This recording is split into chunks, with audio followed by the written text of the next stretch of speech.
Speaking of making it, hello there, everyone. Welcome to Duel of the Takes. I think this is kind of a special episode. The first of this fucking weird format. I literally don't know what this is gonna look like. We were like, hey, we're gonna do this on camera for some reason. So, hello. Two Duel of the Takes panelists are together. Yeah.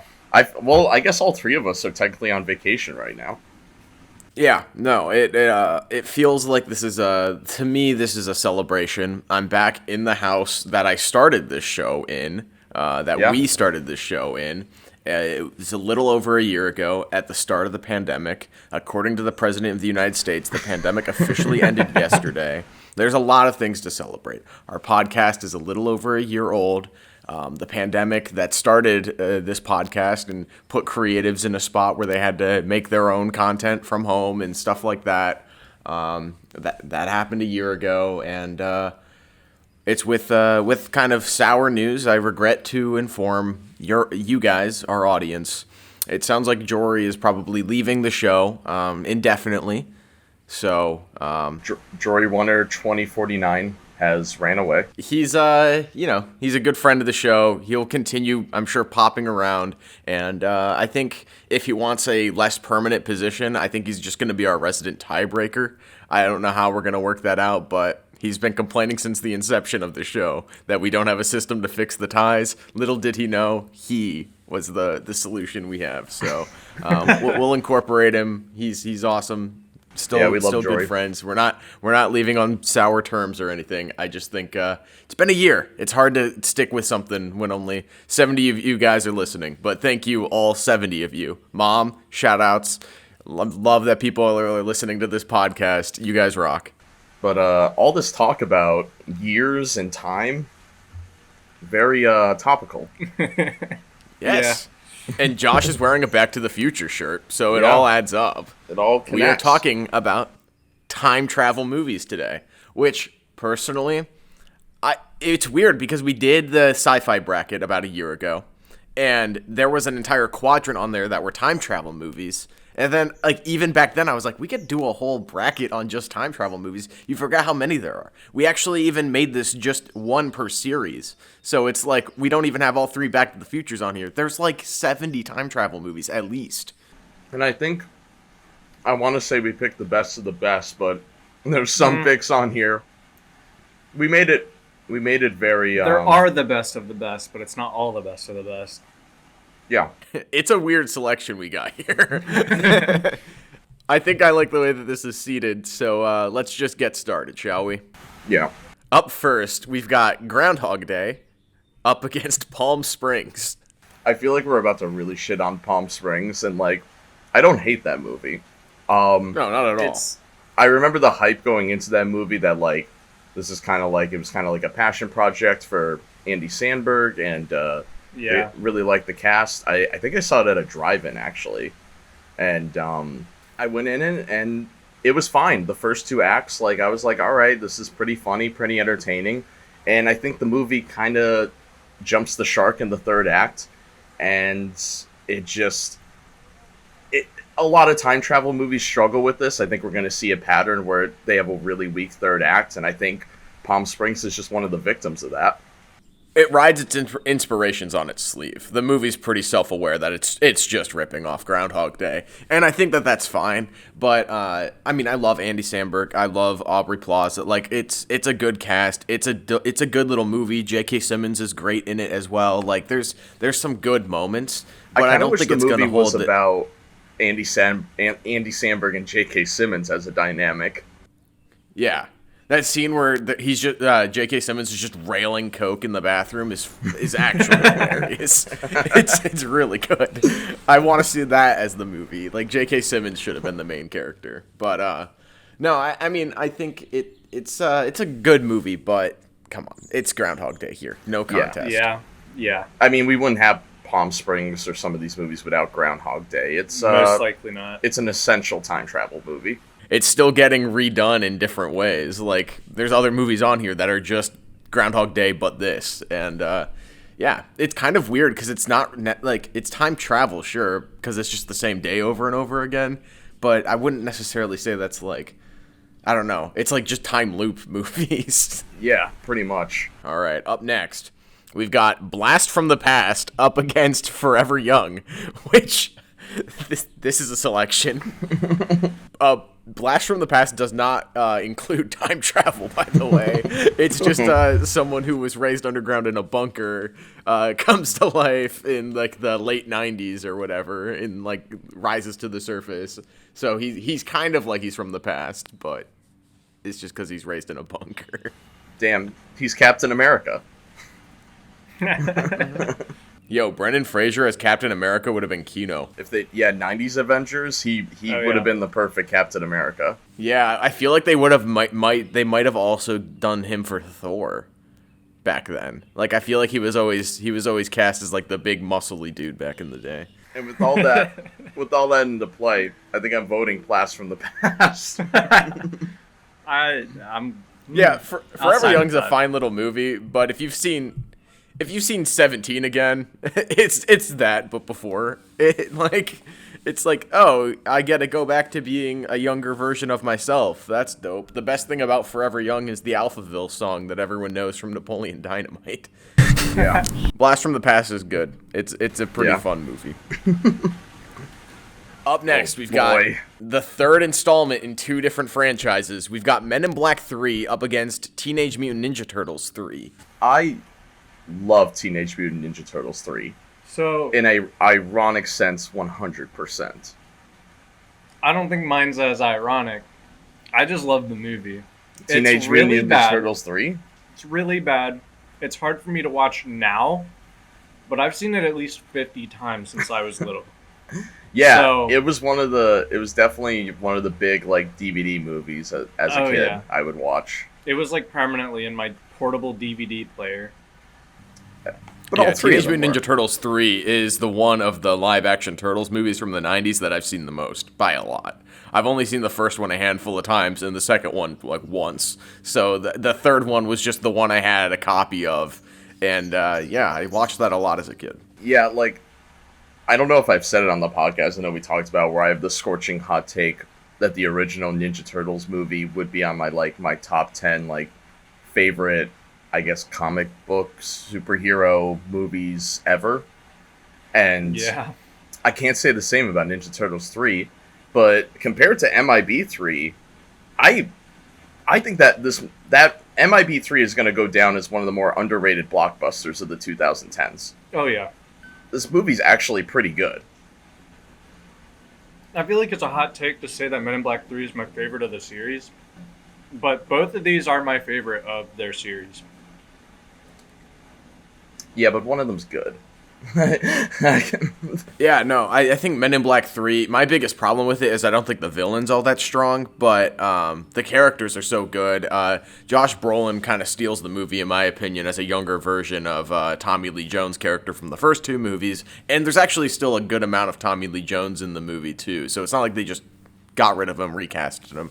Bringing time travel in with the alien Men in Black thing and embodying it in the 60s when it happened, I think Men in Black 3 is like the coolest thing you can do with that premise, and they take it back to when like Roswell and Woodstock and all that stuff's going on. Also, I think Bill Hader plays Andy Warhol in this movie. Really? Hang on, let me look that up. I'm pretty sure that's who plays Andy Warhol in this movie. I'm trying to remember. It threw me off the last time I watched insane. it. Yeah, Men in Black 3, Andy Warhol. Yeah, it's straight up Bill Hader. I knew it. That's like one of the funniest scenes of the movie. Yeah. I love that scene. But I was watching it again, like, not terribly, like maybe a month or two ago, and I was like, wait, is that fucking Bill Hader? The ending, like, gives you, like, kind of almost a tear, almost to a point of tears. It puts the whole trilogy and like just ties a nice bow around it. Yeah, it bookends it perfectly. Like they could never do a Men in Black 4 with Tommy Lee Jones, who is like 87 now or whatever, and Will Smith. Like it's That's done. Why I appreciate the fourth one is because they didn't try that. I don't appreciate the fourth one because it didn't do anything. It doesn't have to exist. But remember when Sony was thinking about doing a 21 Jump Street MIB crossover, where they were going to become MIB agents? I don't remember this happening. It was going to be Channing Tatum and Jonah Hill starring in Men in Black, like kind of like a soft reboot, I guess. When was this? It was going to be 22 Jump Street 3 Men in Black. Like, it was wild. This was like 2015 or something. And that would have been it was going to do it. It was going to be Lord and Miller. It was like right after the first two movies. Yeah. I think wasn't it supposed to be called it was supposed to be called that. Huh. I think that could have been cool. Like, I remember when that stuff was like rumored, I remember my friends weren't really into that, but I'm like, I don't know if you're going to continue those two franchises and like connect it to a property that was really big at that time. That was the way to do it. Mm-hmm. I think it might have been called 51 Jump Street. Like Area 51. I think it was going to be called 51 Jump Street. There's so much potential with that. That would have worked really well. I don't know if they would have crossed over with like Will Smith's Men in Black or Tommy Lee Jones. I doubt they would have done it. There probably would have been like a nod to it. The difficult part for that would have been like the rating, because you can't tone back for a 21 Jump Street movie. Yeah, that's true. But I don't know. I mean, I feel like Jonah Hill is funny enough where you could put him in that like kind of role, and then Channing Tatum will just bounce off of him like he did in the other two movies. Yeah. All right. So all that said, are we just going with Men in Black 3 here? It's Men in Black. Yeah. It's the much better movie. I agree. Here we go. All right. Up next, we've got a Nolan fight. Throwback to our Nolan ranking. We've got Tenet versus Interstellar. I mean, all of his movies have to do something with like the concept of time in one way or another, whether it's the way the story's being told or whether it's like a framing device or sometimes both, like in Memento. But in this, we're simply looking at the movies that have time travel in the plot. And Tenet versus Interstellar. This is interesting. I've thought about this one a lot today. And like, yeah, you've been talking about it all week. When it comes to just the time traveling alone, I mean, Interstellar's probably a little more interesting of what actually happens, because you have them traveling through like space, and then they go to that planet with the big tsunami waves, and then they go back on the ship, and their friends age like 50 years or whatever. Yeah, each minute on that planet is like 7 years in real life or whatever. Right? These are very, I guess for Tenet, it is a very interesting concept in the way that they travel through time. But in Interstellar, it's all like physics-based and how we theorize all of it would go. So it's like very different, because you've got complete fiction and then you've got something that could sort of happen. My head doesn't hurt when not till like the third act of Interstellar. My head hurts after like the first 20 minutes of Tenet. Yeah, I think like Interstellar's cool because it's like the most scientifically accurate portrayal of time travel that I think we've seen in a movie, in terms of like if we were able to travel through time, it would be traveling at the speed of light, so which, you know, you're not aging because you're moving through the universe so quickly, and that's kind of what they show off in this movie, and the orbitation, the orbiting and the like rotation around a different sun or a different star, like, or the black hole. The science behind it's like, this is like theoretically how that would work until you get to the third act, then it's like we're trying to tell a narrative here, and with Tenet, it's just like, I think Will Smith actually like co-wrote this movie. I think he just said, yeah, it's rewind time," and that was Tenet. I like Tenet. I think it's more fun, but I think Interstellar's the better time travel movie in this context. When you think about it, Tenet's kind of like a Groundhog Day if like they planned out in almost like a war type scenario. It's like a planned out battle version of Groundhog Day by the time you get to the third act. I find it to be pretty simple, but also really complicated. And it's overly complicated. It's a fascinating film, but when it comes to time travel movies, it's Interstellar. Yeah, I agree. I agree. All right, so I know I said earlier we did one movie per franchise. I lied. Right here we've got Terminator versus Terminator 2. Now, I think that this is an interesting fight because, one, James Cameron is the best director of all time, and two, I think that Terminator was kind of like his first kind of go at things as a full creative control. And it's an awesome thriller. It's great. It works as both a horror movie and an action movie. It's a perfect sci-fi time travel thriller. But then the sequel is, I would say, the best action movie of the 90s and probably top 5 of all time. Yeah, I love both of these movies, and I know I've said on the show before I'm a big Terminator 1 stan. I don't think this movie, it gets so much love, but I also don't think it gets enough because I think Terminator 2, rightfully so, overshadows it sometimes. Yeah. I just love the sci-fi horror element of Terminator 1. I think it's kind of the better sci-fi movie, and if it wasn't for my love for Star Wars, the first Terminator movie, I mean, it's right up there with Blade Runner and Ex Machina. Yeah. That would be my top sci-fi outside of the Star Wars franchise, which will always be number one in my heart. But it's tough because I want to say the first Terminator here when it comes to the time travel, because it introduces it. I can't say it's a bigger threat though, because the T-1000 in Terminator 2 is just it feels like an unstoppable force. Both feel like unstoppable forces, but the T-1000, it was how, even with Arnold, how are they going to stop this thing? Yeah. I think, personally, the first movie is a better time travel movie for a similar reason to, the Interstellar argument. Time travel is so crucial to the plot of that movie because you have Chris Kyle, the American sniper, go back in time to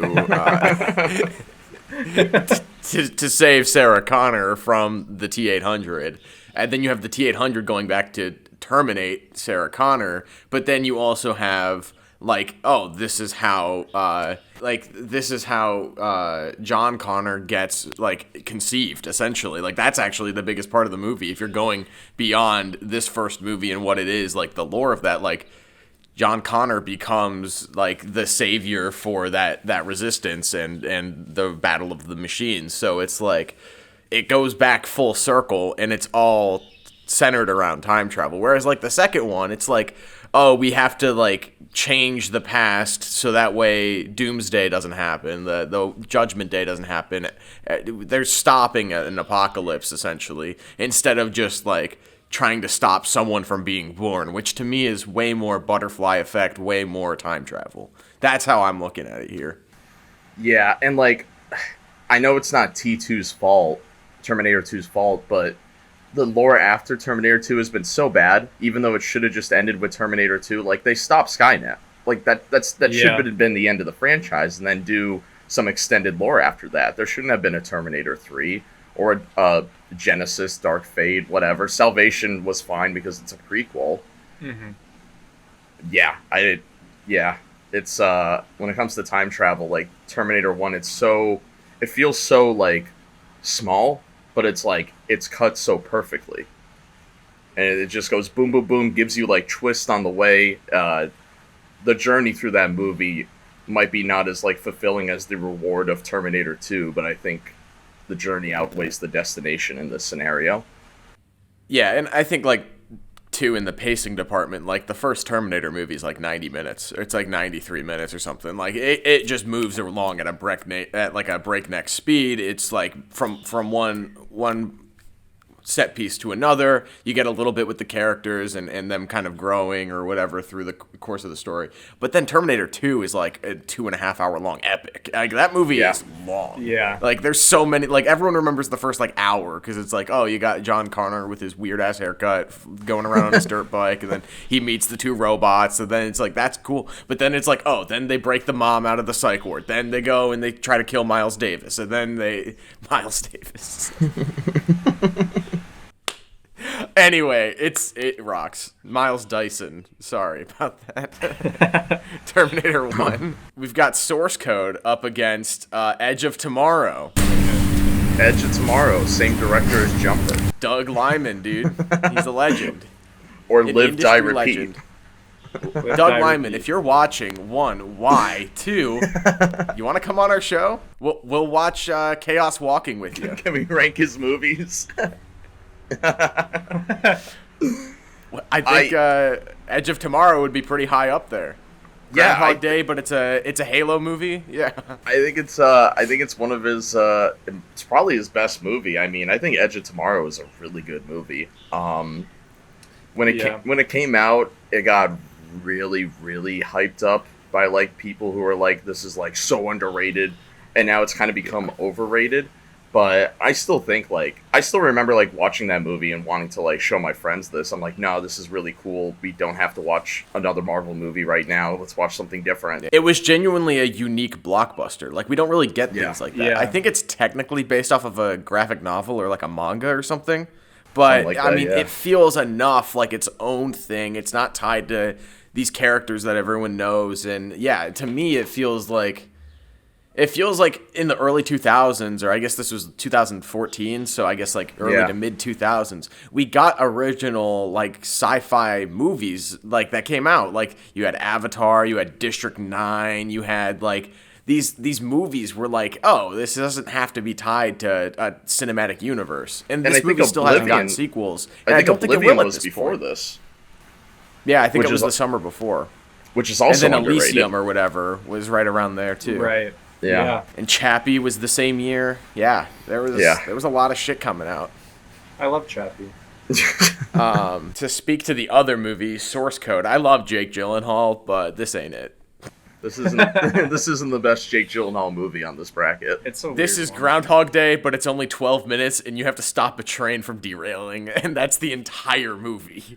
It's like a good idea for a short, and it's like in theory a good idea for an action movie, but it's oddly too repetitive, and not in the way they're intending. Like they play up the repetitiveness of like Tom Cruise just dying over and over again as a joke, and it's like he's progressing as a character, and he's like dodging all these bullets like it's the Matrix because he's lived the same day over and over again. But in Source Code, it takes itself way too seriously for what it is. Like, it's a B movie premise, and they just are like, this is how it works, and it's like, bro, who cares? Yeah, definitely Edge of Tomorrow, or Live, Die, Repeat, whatever you want to call it. I want to call it Edge of Tomorrow. I want to call it Edge Lords of Tomorrow. All right, this is the Alden round. Uh-oh. We've got the 1962 Time Machine going up against like the 2002 Time Machine with Guy Pearce that we watched in a Mexican restaurant in Queens. Well, you guys did. My back was to the TV. Yeah, that movie looked real bad. It's bad. That sucks because I love Guy Pearce, and like you could tell he's just like he never had his movie. Like Memento's like his movie, but he never had his Iron movie Man 3 blockbuster wise. Yes, he's Kino in Iron Man 3. Yeah. I've somehow accidentally seen most of his movies in the last month, and I don't know how, but it happened. Yeah, Memento's awesome. Guy Pearce rocks in that movie. He's the best part. Like, he's so good in that movie.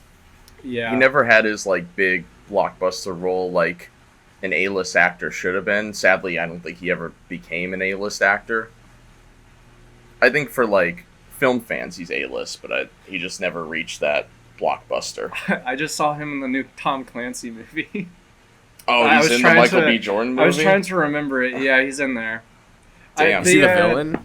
Is he a third act villain again? I don't want to spoil the movie. I don't give a shit. I'm not watching it. You shouldn't. He is. He's literally like a third act villain again. He's Lotso Huggin' Bear. He's getting typecasted as a third act villain for the rest of his career. It's like hyper predictable. He's the villain from the start, but they try to play it that he's not. But like Iron Man 3. At least Iron Man 3, like, you can have fun with it. Iron Man 3 is straight up live action syndrome. I was just about to say that. Yeah, it really is.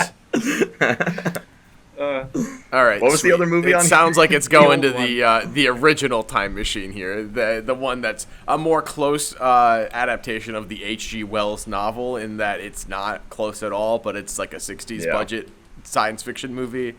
Yeah. It's going past the Guy Pearce one, but not by much. All right, up next, we've got Primer versus Paycheck. Now, I sent you guys... Both of these movies are about building a time machine and experimenting with it for the first time. Paycheck is based off of a book by the guy who did, like, Minority Report and Blade Runner. Have you guys seen the trailer? I sent it to you a while ago for Paycheck. Oh. Yes. Yeah. Okay, yeah. Yep. That's with, it's like... Yeah. Yes. Ben Affleck, Uma Thurman, Eric Bana. That was really like, it's wild. The thumbnail started moving, and it was just Ben Affleck yelling. Yeah. Yeah, so, like, Ben Affleck's commissioned to, like... movie. Yeah, it came out on Christmas Day, directed by Woo, same guy as, like, Face Off.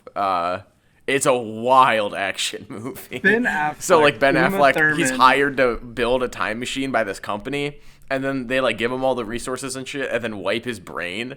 And then the government's like, how did you do this? And he's like, I don't know. You're going to have to reverse engineer it. So then, like, the company and the CIA are after Ben Affleck and Uma Thurman. It's wild, but it sucks.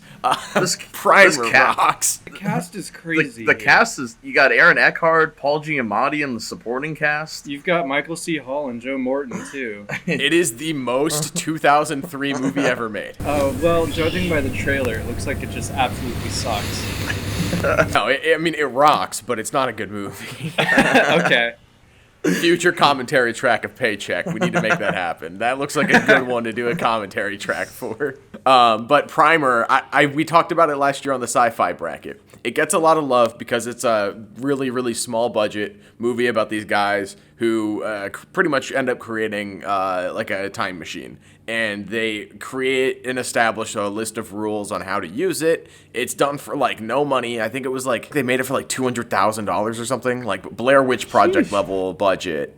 And it's a pretty cool premise. It establishes the rules of how this machine works, and it follows all of them to a T. Extremely tight-written script, and it reminds me of something like Memento, but with more of, like, a science fiction edge and more of, like an element of, like, fantasy, and it's a cool movie. I definitely recommend checking that out too.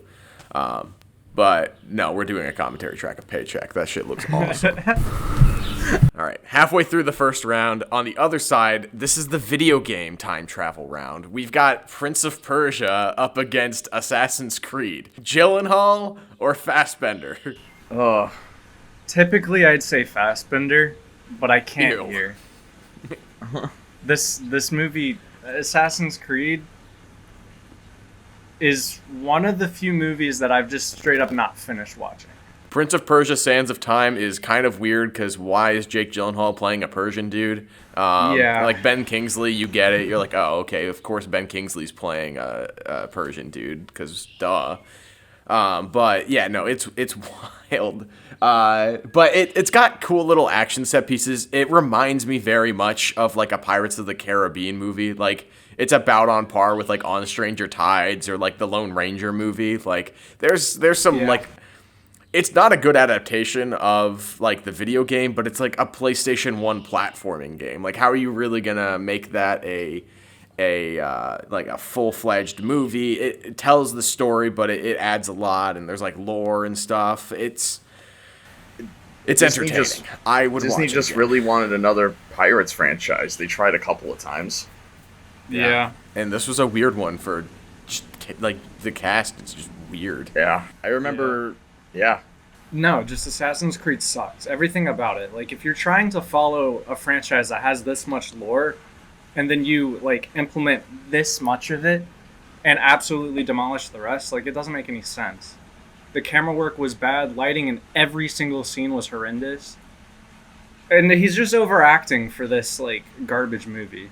I didn't understand like the yoga type shit either. That's not in the games. He's like practicing yoga while in the cerebral machine or the cerebral machine or whatever they call it.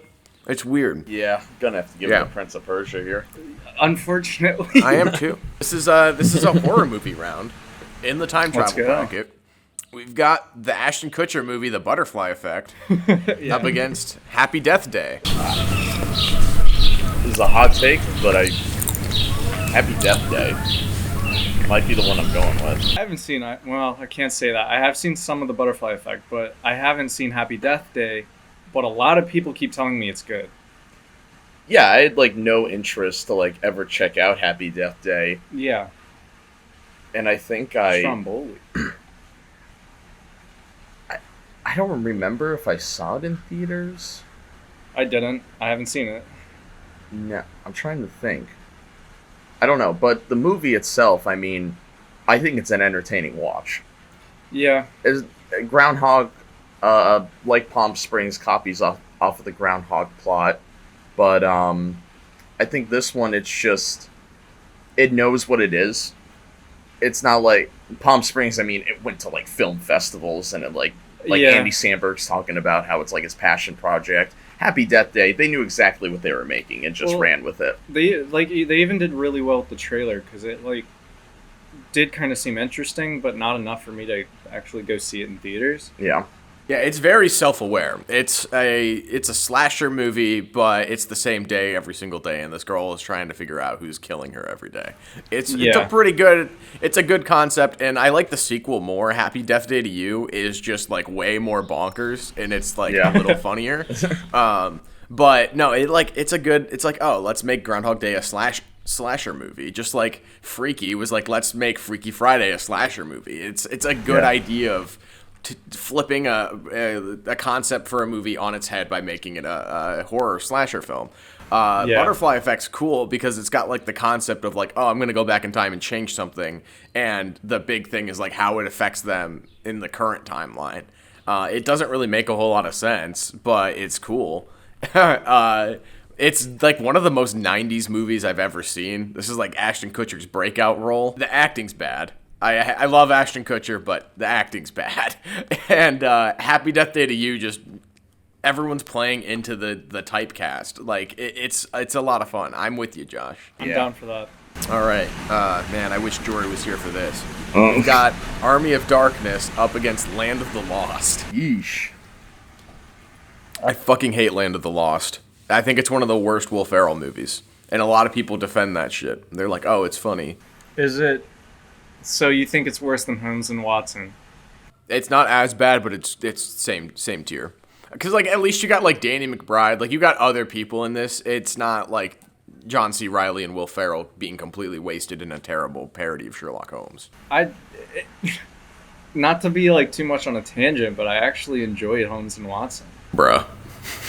Yeah, I went with Steven, our S-tier guest that's never actually spoken on the podcast. Yeah, he didn't mind it at the time. I don't know what his feelings are like, I guess 2 years later, but yeah, I thought it was okay. It wasn't like a huge waste of my time. Okay, well, yeah, I'm gonna go with Army of Darkness here. I think it's one of the best comedies. It's one of the best time travel comedies, and it's a sequel to The Evil Dead 1 and 2. It's wild. It's so wild.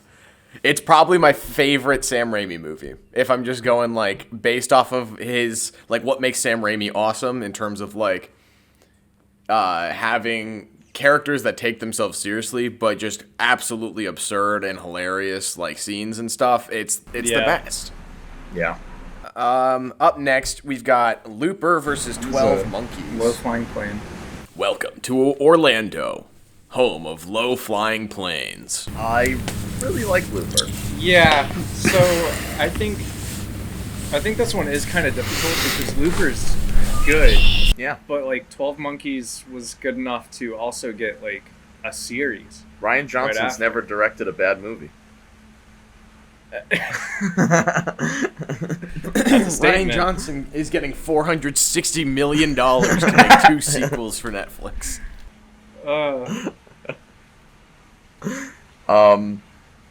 Yeah, I haven't seen 12 Monkeys. I like it a lot. Fire alarm? Oh, that's the fire alarm test. Is that our building? It's off. Who cares? Okay. I think that 12 Monkeys is one of the best like Brad Pitt like movies. Like I think it's a really really solid time travel movie. It establishes its rules similar to Primer, and where like once it creates them, it follows them through. The Bruce Willis performance in 12 Monkeys is way better than the Bruce Willis performance in Looper. I also don't like the ending of Looper because it's like, oh, we're going to subvert your expectations, but I saw him shooting himself coming a mile away. Like, I thought it was happening in the first or second act. Like, I don't know. You could tell in the trailer. Uh-huh.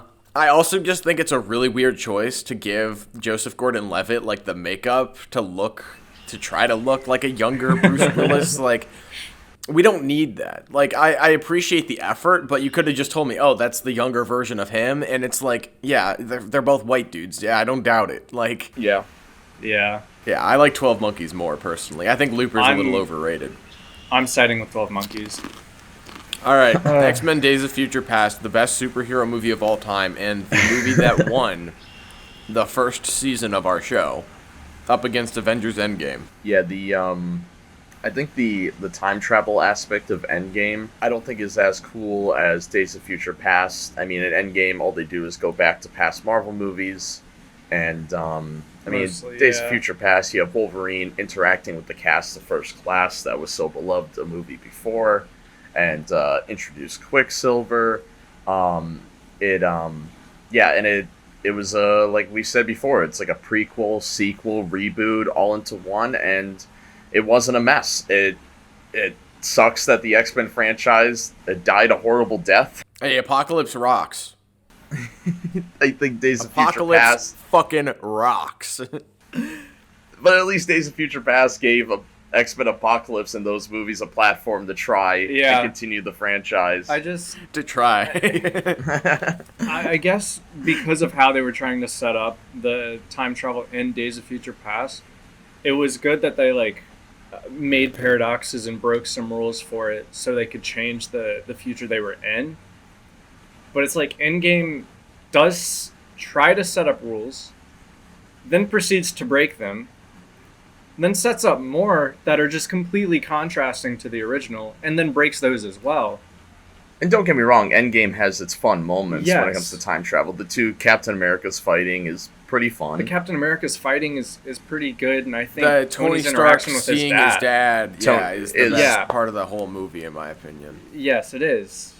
But it's with that one good scene or the two good scenes, it's not enough to compete with an interesting take like Days of Future Past. They also went back to Thor: The Dark World.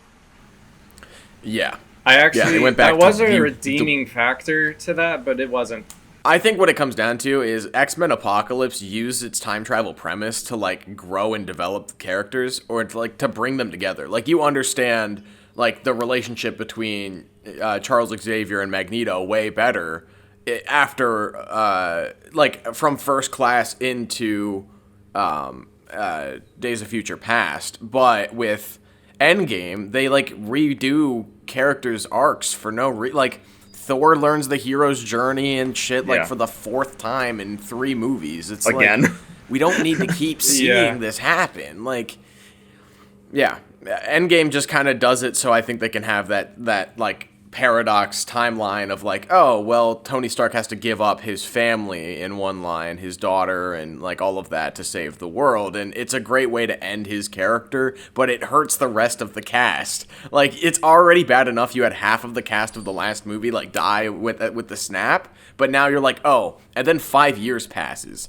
and all of Hawkeye's family's dead and he's in Japan killing people for money. It's like, this is not what this character would do in any situation. He wanted to retire before this. He would still retire. Like, it's weird. And then both of these movies have really satisfying, wholesome endings. Like with Captain America's character going back in time, I think everybody wanted that ending for the character if that character was going to have an ending.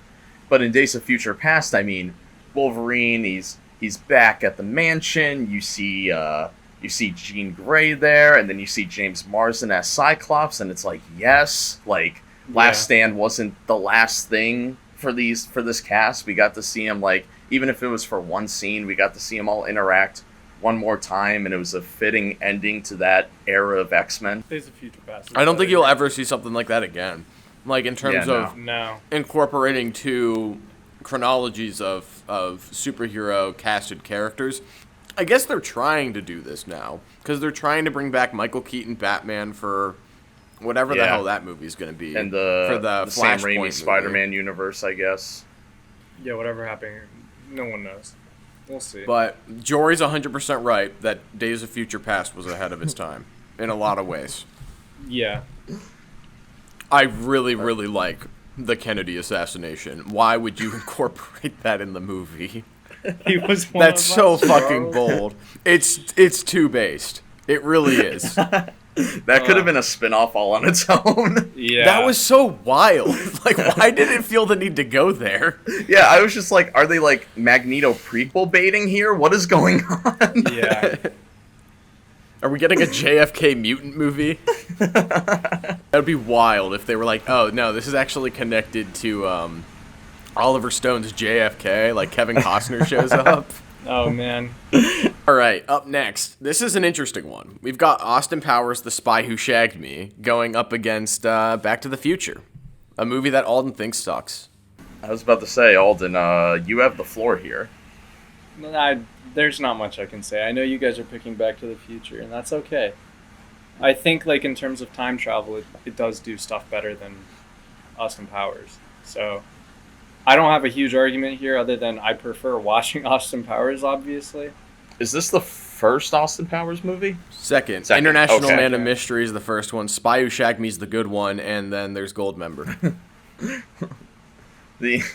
I mean, I like all three of the movies. I think the second one is the best one.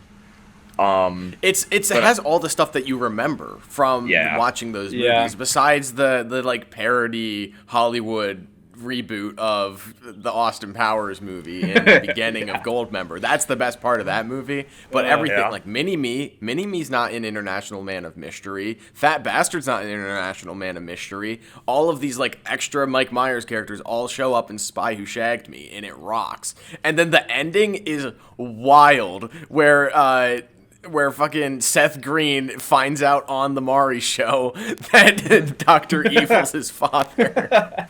It's so weird. Scott Evil. Yeah. Scott Evil. Yeah.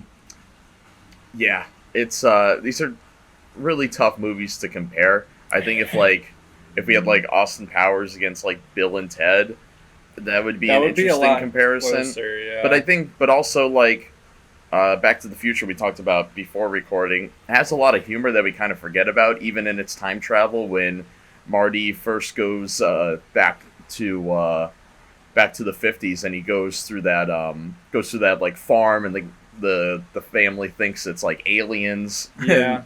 The father's got like the shotgun ready to go. I do find it really funny, like the whole DeLorean time machine stuff. Yeah. Yeah. Yeah, I love spoof movies. Like, I think the Austin Powers movies, like, parodying James Bond and poking fun at those tropes is awesome. But it doesn't compare to... Back to the Future is kind of like one of the most original... Well, not like original, because it's borrowing a lot of elements from other, like, science fiction things. But it's, like, one of the great blockbusters, I think, of all time. Like... everyone's parents, everyone, like, it's one of the most crowd-pleasing movies. Yes, Josh, I use the word crowd-pleasing. One of the most crowd-pleasing movies, I think, out there. I think there's, like, if you didn't grow up watching them, I could see people not liking them. I think that there are people that could just be like, it's not for me. But I think in general, if you were to turn these movies on, more people would be like, oh, yeah, let's watch Back to the Future. They would probably turn off Spy Who Shagged Me halfway through, or not barely pay attention to it. We've got Bill and Ted's Excellent Adventure going up against Hot Tub Time Machine. Both time travel comedies. Yeah. I really want to vote funny. Hot Tub Time Machine. I want to vote Hot Tub Time Machine for the too. meme, but I can't. I mean, Bill and Ted's Excellent Adventure, even though I think the sequel is awesome, I still really like this movie. If we're talking about like what's like accessible to like pop culture. I mean, this movie's like shown like in schools, and it's a fun thing that could be, I guess, educational.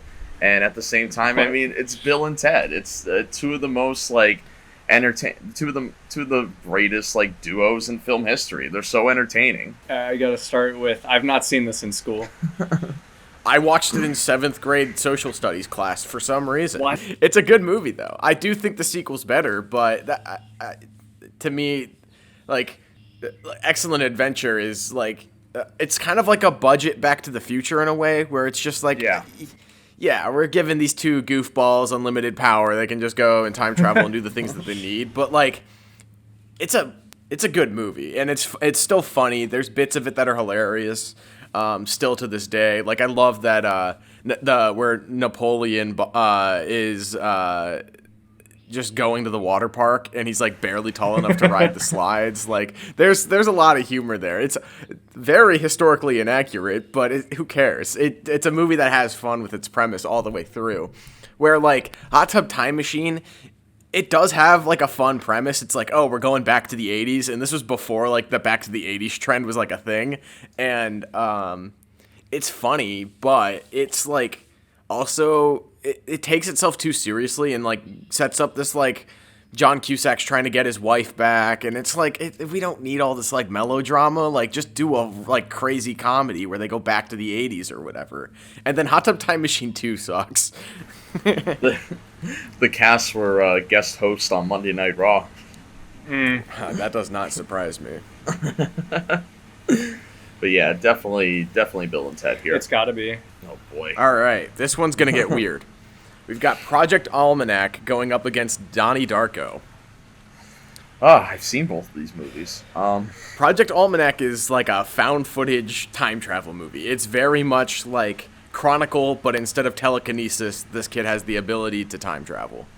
Yeah, I remember the trailers for this movie and being like, oh, it's probably like another Chronicle. I'll see this. And I went in and I'm like, this wasn't that good. And it's fine. I think it's got its cool moments. It just feels like a movie that could have been made it seems so low budget for it to have a wide release, like in a theatrical run. Yeah. And maybe that's why I expected more. Maybe if I thought it was just like this little like indie like student film, because that's what it kind of feels like. Yeah, it's got like effects of like a major motion picture, but you take that away, it's a very like simple like script that I could see like being like somebody's like dare I say project. I understand Palm Springs, like that was Andy Samberg's passion project. He's like, I want to make a movie where like I'm the vehicle of a Groundhog Day type movie, and like okay, that totally works. Project Almanac to me feels like a studio move to like try to do the next Chronicle. Like it oddly feels calculated for something that's supposed to be very like it should feel organic to some capacity, and I think that's why Chronicle works. Is like, sure, Max Landis was like an industry plant, and Josh Trank, like he was the director, but like it still felt like these guys, they went to school together and they like wanted to make this movie. They wrote a good script and they were like, yeah, screw it, we're just gonna do a superhero movie that takes place in real life and it's very grounded, and it works. Yeah, and I don't know if Project Almanac was the same case. Maybe it was someone's like passion project and it just got studio backing. But to me, it just feels like the studio was like, yeah, Chronicle made money. It was pretty cheap. We can do something like that. I do like the butterfly effect elements, but seeing the main kid go evil is kind of cringe in this movie, in my opinion. Donnie Darko is a cult classic, and it's getting better with time, like as time goes on. Yeah, like fuck the director's cut though. Hate the director's cut. The director of Project Almanac directed the 2017 Power Rangers movie. I did know that, yeah. Wow. Yeah. And how many writers did Project Almanac have? Two writers. It had a $12 million budget and made $33.2 million. It was a January movie. Yeah, it was. Yeah, it is. It's January. It was. Produced I saw by it in Michael. theaters. Produced by Michael Bay. That's why it got a wide release. There it is. And $12 million is a very low budget for something like that, too. I mean, that's like a horror movie. That's probably close to the same budget as like a Happy Death Day. Donnie Darko definitely has that passion project feel to it. I mean, I think it's a tight script. I think it's dark and kind of like gothic, and like I understand like the Hot Topic phenomenon with like Donnie Darko, and I think why it's like kind of cringe or whatever. But you want to talk about movies that did the whole like, oh, it's set in the 80s thing. This did it like a decade after the 80s ended. This is like early 2000s. Let's do it. Soundtrack's awesome. Patrick Swayze's good in this movie. He's Jake awesome Gyllenhaal's breakout role. Yeah, this movie rocks. I love Donnie Darko. Yeah. One of those movies that made me want to get into making movies, which I know is cringe, and like every 11-year-old sees it once and they're like, this is so deep. That's literally me. Yeah, I heard I've been there. I heard people that went to film school when this movie came out. They came out of film school hating this movie because that's all other students talked about. I wouldn't doubt sense. There's a really funny meme. It was like how they filmed Donnie Darko, and it was like a camcorder, and then it just had like a bowl of marijuana in it. It was like, yeah, no, I like that movie a lot. I really do. The sequel is horrible. Never watch S. Darko. The all around me are familiar faces scene is very memed upon now, though. All right, so here we go. We're through the first round. We're gonna do a speed round now. Gotta go for the gut instincts here. Ready? Groundhog Day going up against Back to the Past, Blast from the Past. Ready? 3, 2, 1. It's Groundhog Day. Groundhog Day. I love you, Blast from the Past, but you're barely a time travel. In fact, you're not a time travel movie. You're only on here because I wanted to talk about how awesome Brendan Fraser is, and I cannot wait to talk about Looney Tunes back in action. All right, Men in Black 3 versus Interstellar. Ready? 3, 2, 1. It's Men in Black 3. All right, Josh, it's up to you. Men in Black 3 or Interstellar? I thought Nate was just going to vote different. Interstellar. These are weird. I think I have to go with Interstellar. Pathetic. I think I do. That's fine. That's the safe pick. It's definitely the better made movie. If I pick MI3, it might win the bracket. So that's why I picked Interstellar. All right, we got Terminator up against Edge of Tomorrow. Ready? 3, 2, 1. It's Terminator. Terminator. The Time Machine, 1962, up against Primer. 3, 2, 1. It's Primer. The Time Machine. Primer? I guess I was a boomer there. That's fine, though. Like, it's a good movie to pick. I think it's the only movie in this bracket I have not seen, so... I've probably caught like 5 minutes of it on TV, but I don't think I've seen it. All right, Prince of Persia versus Happy Death Day. 3, 2, 1. Happy Death Day? All right, Army of Darkness up against 12 Monkeys. 3, 2, 1. Army of Darkness. Damn. This is hard. Yeah. Like, Army of Darkness is wildly more entertaining, but in terms of being a time travel movie, 12 Monkeys is really good at what it does. I'm going to have to go with 12 Monkeys here. X-Men Days of Future Past versus Back to the Future. Ready? 3, 2, 1. Back to the Future. No. No. God, this would have been a bloodbath if we did this a year ago. Yeah. All right, Bill and Ted's Excellent Adventure versus Donnie Darko. 3, 2, 1. Donnie Darko. Next round of that is going to be... Oh, yeah. Shit's about to get cringe, boys. All right, we're in the Elite Eight. We've got Groundhog Day, Interstellar, Terminator, Primer, Happy Death Day, 12 Monkeys, Back to the Future, and Donnie Darko left. I think this is a pretty good top 8 for this. Yeah. We did well. Would have loved to have seen Men in Black 3 in here, but, you know, it's okay. You win some, you lose some. Man, Groundhog Day versus Interstellar. This is weird. So you've got, like, low stakes, low scope time travel, and then probably the highest scale, most realistic time travel put to film. Literally saving a whole generation of people. Saving the species versus getting stuck in Groundhog Day. Yeah. Alden, why is it better than Groundhog Day? All right. I think even trying to watch Groundhog Day maybe once a year on Groundhog Day or sometime is just too frequent to watch it. I agree. It's great. I have a good time watching it, but it's just I don't find that it has it's not that lasting for me. It's once you see it maybe twice, I feel like you've seen it enough. Whereas like Interstellar, you can keep rewatching it if you want to, and there's a new aspect you'll catch on to every single time. You'll start finding something new to just ponder over or try and follow throughout the story. And like until the third act, it's really easy to follow, really I guess a good teacher of the physics behind what they're trying to accomplish. And Groundhog Day just repeats the same day, so...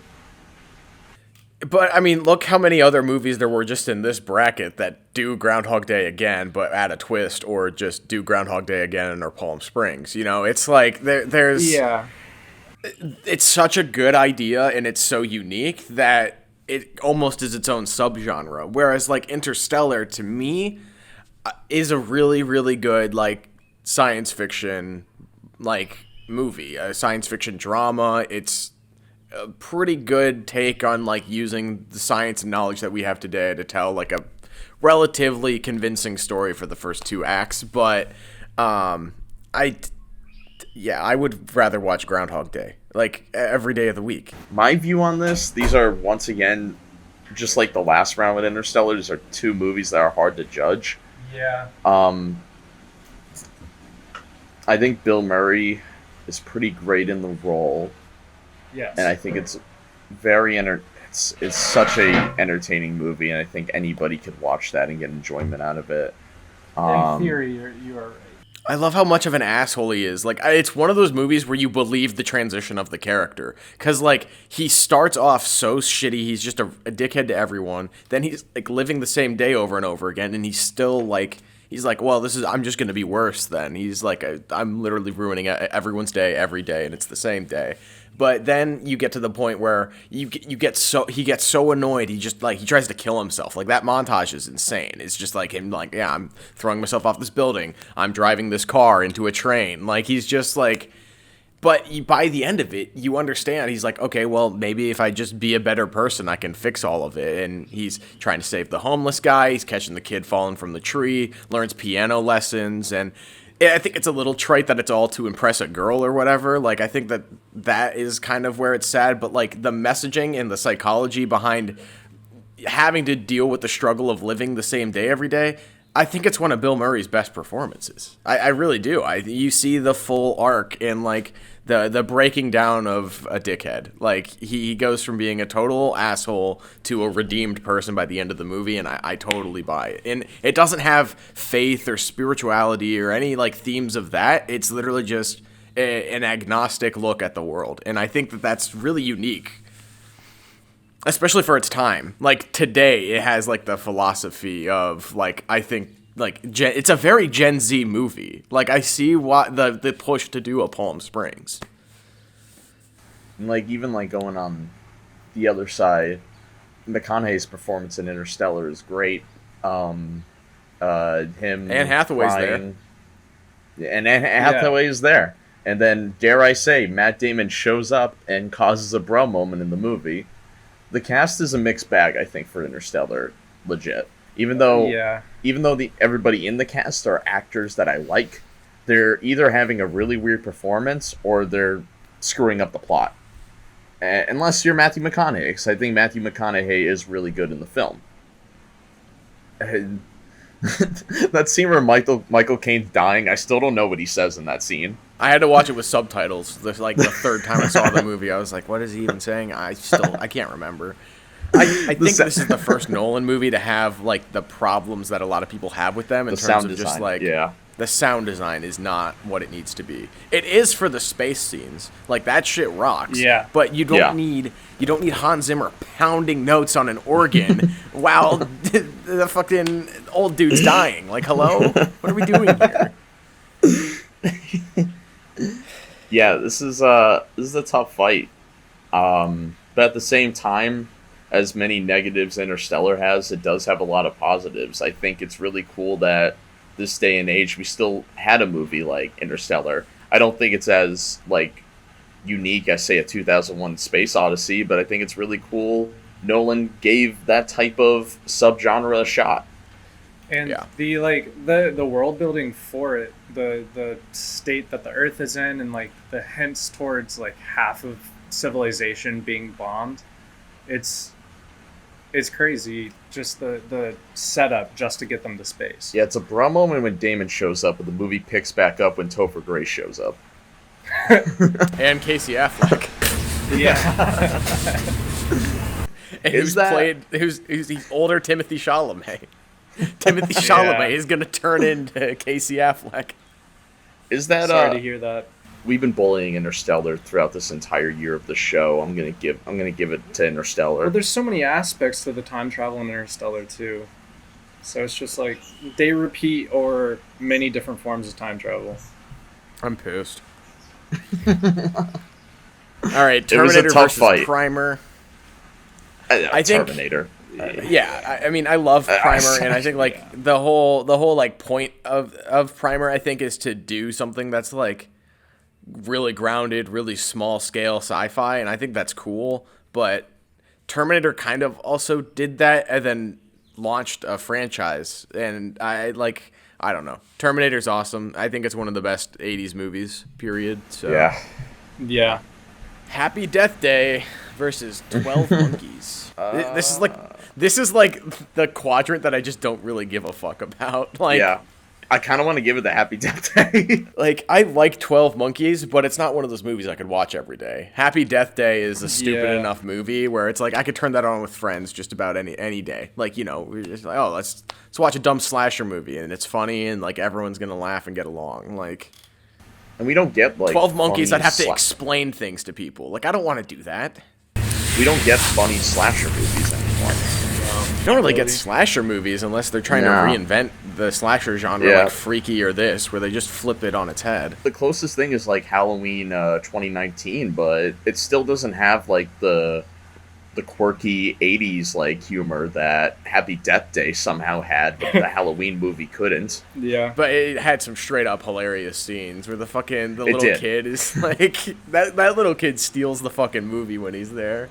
The fucking boyfriend gets killed, he's like, "Oh hell no," and just runs away.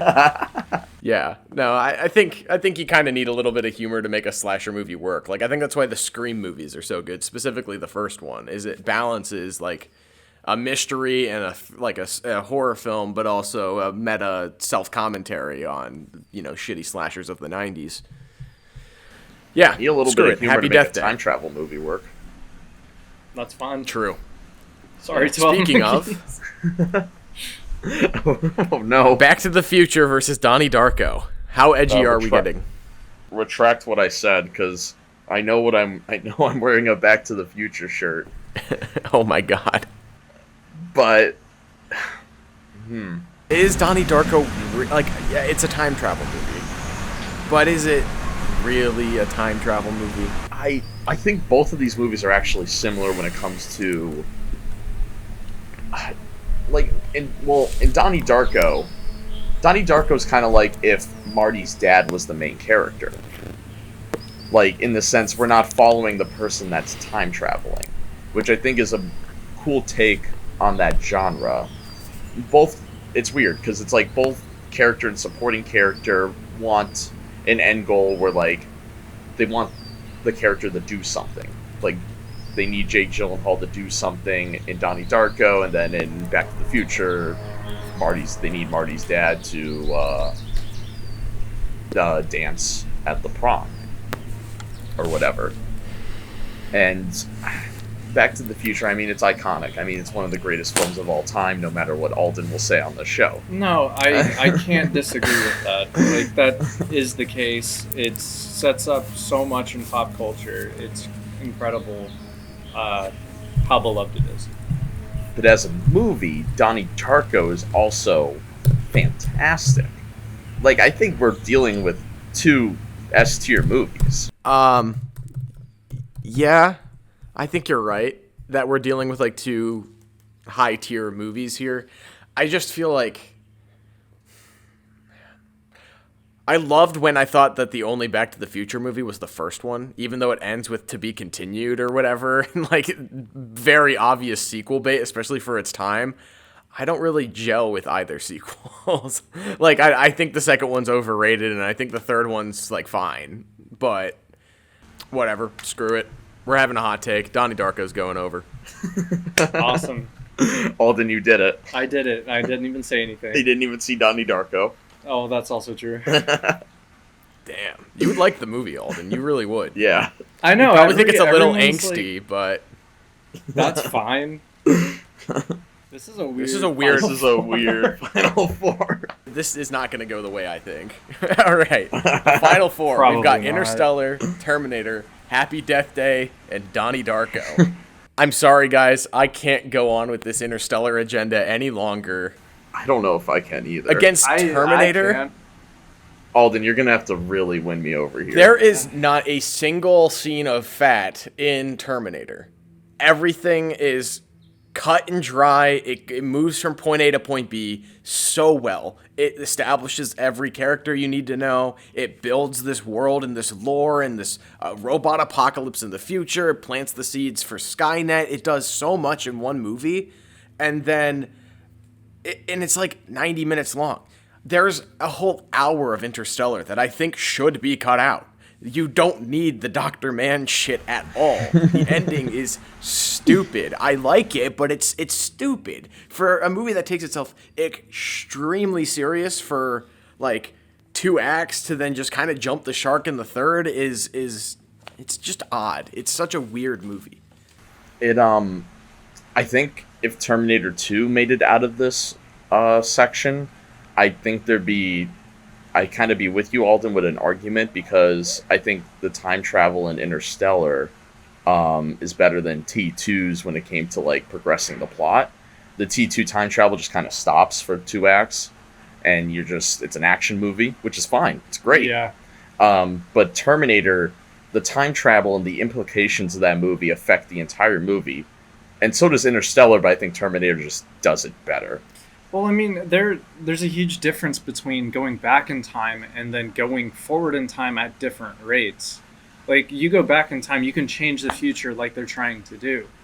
But with Interstellar, they have to be very careful with how much time they spend doing what they're doing. Like, they were on that planet for 50 years. His daughter finally figures out how to get off of Earth, like, efficiently, and then she goes to bed for however long he was trying to get back. So it's just, I don't find these to be easily comparable. I can't make an argument to sway you to Interstellar because of that. I think both of these handle their time travel pretty well, but it's just like they go opposite directions. The point I'll give you, Alden, is I agree that Interstellar is hard to compare to every other movie on here. It is one of the most unique movies, science fiction movies, time travel movies, otherwise. It's one of the most unique movies. The only real thing you could compare it to in terms of its scope would be something like 2001, but that's merely in its aesthetics and its presentation. It has nothing to do with each other plot-wise or anything like that. That being said, I think this is kind of like a Groundhog Day scenario where it's like Terminator inspired so many more things. Like, way more time travel movies came out after Terminator than there were like before. Before, you just had kind of like your schlocky kind of campy stuff with like the time machine and like borrowing from like H.G. Wells and stuff, and then you probably had a little bit with like the Planet of the Apes sequels where there's time travel and stuff like that. It was kind of just like a hokey kind of like, oh, we can do like a a Twilight Zone episode with some time travel. It wasn't like we're going to build an entire movie around a time travel premise. Where's Escape from the Planet of the Apes? Because that would make my final four. Of course it would make your final four. I think it has to be Terminator here. Like I said, the pacing, there's not a single thing I'd cut from this movie. There's a lot I would cut from Interstellar. I think within Interstellar, there's a masterpiece. There's a literal 9 or 10 out of 10 movie. But there's so much that doesn't need to be there, and then there's just... I want a little bit more at the end. Like, I want to see Jessica Chastain's character fucking save the planet. That's the whole point of the movie. Yeah, and that gets blown away by the fucking bookshelf 70% shit. of the Dr. Mann stuff and replaced it with her. And, like, it seems like... I'm not, like, trying to talk shit on Interstellar, but if we're talking about inspiration, whether you think it's a good thing or a bad thing, Interstellar just kind of had inspiration for future Nolan movies, and sometimes the negatives from Interstellar has continued on, like the weird sound design, the overuse of a score, but there are some positives too. I think Christopher Nolan, right after this, he made Dunkirk. I think the cinematography of Interstellar laid the foundation, and he made it an incredibly great looking movie like Dunkirk. Or even in Tenet, it's the little action we saw in Interstellar, we saw elevated in Tenet. And even though the mixing is kind of like a bruh moment for Interstellar, the score reinvents how the organ is used. The organ beforehand was always used for like horror or church-related stuff, and now it's used in multiple sci-fi properties. So it's like, I don't know. Yeah, but Davy Jones did that better. Yeah, no, the organ's been used in Star Wars, like 2001. Davy Jones. Yeah, but not in the same capacity, because it's always like a darker note to it. Yeah, I mean, it uses the organ as like a rhythm instrument in terms of like establishing a pace and a rhythm instead of just a note or a melody. But maybe, I don't know, maybe people view the movie different, but I see the organ as the darker tone of the movie because they're in space, and space is kind of like the antagonist of this movie. Time and space is what they're fighting against in this movie. Yeah. And I mean, until Dr. Mann, you're right. Until Dr. Mann. That's why this movie could have worked. They didn't need an actual physical antagonist. It still would have been better if there was only like a few minutes of him rather than the entire act. It's yeah, I mean, and when you first see Matt Damon, like, it's a really cool moment because you're like, Matt Damon's in this movie. Yeah, it's like, oh, okay, and then the planet they're on is interesting and stuff, but I like the sequences that happen. They're visually pleasing, but they take away. I love the visuals of Interstellar. I think it's the best looking Nolan movie by a lot, actually. I think everything it does with practical effects and visual effects, even the sound design is awesome. I think the mixing's weird, but no, I think it's a very, very, very good movie that could have been a masterpiece. And I think Terminator, for what it is of being a relatively small-scale thriller and science fiction movie, it just does everything right. I don't normally say, like, there's perfect movies, but, like, you can't change anything about the original Terminator. The reason why we keep getting sequels and reboots that don't work is because there's a love for this movie so much. Like, there's so much potential in what we see in this movie. The 80s were, like, a big year for, like, pop culture and that, and I could firmly, like, feel like I could debate and say that the first Terminator is in the top 10 films of the 80s. Yeah, it's up there. It's up there with, like, Amadeus and Brazil for me. Yeah. Sorry, Alden. Interstellar, Final Four. That's pretty good. It made a run. Better than I thought. I literally thought it would be out in the first round. So, you know. Bravo. Up next, Happy Death Day versus Donnie Darko. This is getting weird. Alden wants to debate Happy Death Day here. I'm not debating it. I'm just picking it. No, tell. No, because I haven't seen either of these. I don't know what you want from me. Both of you have put up like great arguments for the two of these movies against other things, so I need to hear some more. I don't want to argue for Happy Death Day, though. I'm agreeing with Nate. But you can sway me if I hear a good take for it. It's not happening. All right. What can I say? I'll just watch the trailer and go off that. According to us, the three of us, the two best time travel movies are Terminator and Donnie Darko. I like this top two because you have one time travel movie that's very experimental, not for everyone when it comes to like I guess like the general audience, and then you have Terminator, one of the biggest franchises in film history. Like going punch for punch here, again, I think that Terminator is a perfectly serviceable blockbuster. I think it's a perfectly serviceable, scaled down movie. I think because people like would not like, I think there's a good amount of people that would just not like Donnie Darko. It's like I kind of just want to lean with like what I think the popular opinion here is and just go with Terminator, because again, there's not anything in the movie that I think needs to be changed. And I agree that Donnie Darko didn't need to be changed either, but they've George Lucas the shit out of this movie, and the director's cut is horrible. It actually like it brings the movie down like a whole star for me. Like it takes it to the visual effects don't look great, but I don't think they needed to look great. And I think like Donnie Darko's pretty serviceable. I think it's a good story. I think it has a unique twist. I think it's like environment, and it's like it's got the 80s down to a T. It's got the environment. It's got a great cast. Man, actually, damn, this is hard. You're right, and like I mean, we didn't really talk about, I guess we did with Bill and Ted and Back to the Future, the way the time travel's presented visually. Donnie Darko doesn't really have any of that. Terminator, of course, does, where you first see Arnold we first see first, right? Beam into. Mm-hmm. I'm excited to rank James Cameron movies in the end of July. That's gonna be a good. It's going to be a good ranking. For now, my vote has to go to Terminator. I don't think it could be Donnie Darko. Thank you, everyone, for watching today's episode of Duel of the Takes. Sorry that Josh and Alden's video cut out here at the end, but yeah.